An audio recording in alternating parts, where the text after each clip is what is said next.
tell you where we are. We're in beautiful La Jolla Shores, California. And my name is Luke Wientzen. I'm a resource specialist, special ed teacher at Poway High School.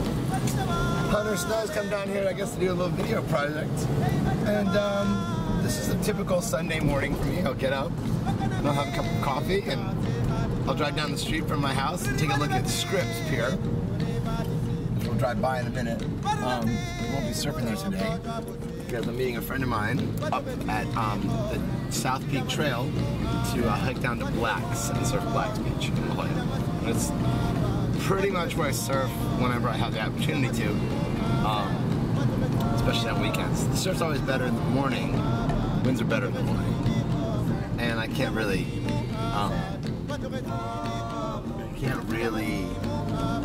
find the time to do that on high school teaching days.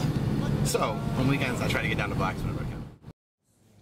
What's so attractive about surfing to me?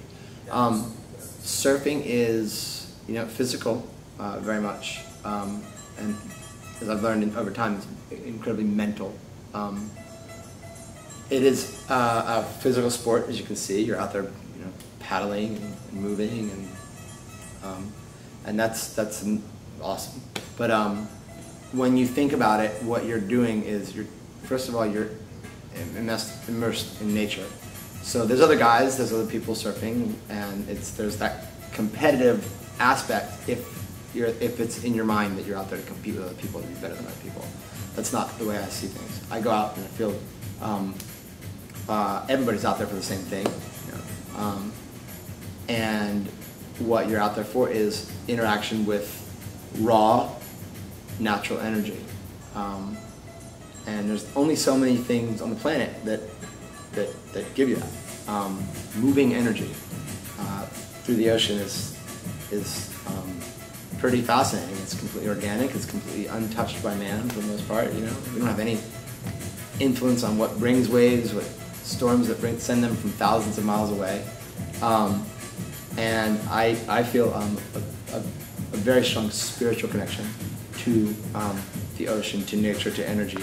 And that's one of the reasons why surfing is so attractive to me. So I went to college in South Carolina, in Charleston, South Carolina, and I was an English major first, which was pretty difficult, to be honest. And I went and talked to a counselor at the school and said, hey, I want to go in this direction. I want to become a teacher. I'm not sure what I want to teach. I'm an English major to become a teacher. And the counselor said, well, maybe you should be a special ed teacher. And I had struggled with attention deficit hyperactivity disorder when I was all through middle school and high school. And it just was like a light bulb went off my head. I said, that's exactly what I should do. And then he said, if you can get a job anywhere, because it's very much an area of need. Because if you ever thought about living in Hawaii or California or Colorado or anywhere that you'd want to go, you'll be able to get a job. And it just seemed like this golden, clear path opened up.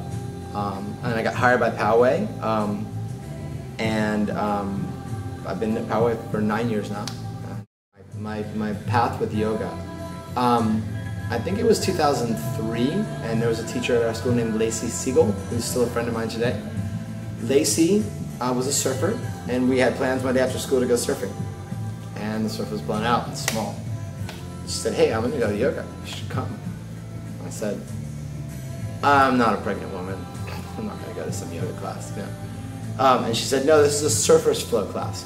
So the name caught my attention, and the way that yoga made me feel initially, right off the bat, I was like, this is what I've been looking for. This is the kind of physical practice I want. And then the physical practice turned into a deeper understanding of my own spirituality and my beliefs in spirituality, calming of my mind, clarity for difficult things in my life, figuring out right decisions on things. So there's one word of advice that I could give the high school kids, especially as you get to junior, senior year, is to identify what you enjoy, what you're good at, what your gifts are, and what you're passionate about, and then recognize that life is full of possibilities. When you look at life like this, you see limitations. Take blinders off and look at everything as possible. And as soon as you commit to doing something, especially something you're passionate about, you'll do it, and it will make living life that much more enjoyable and rewarding. A little past noon on Sunday, going back down to La Jolla Shores after a shocker of a session for Game Blacks. Not a good shocker. Bad one. Didn't get any set waves. These weren't that good. So if Anya got some footage of me, it's likely not reflective of my true ability.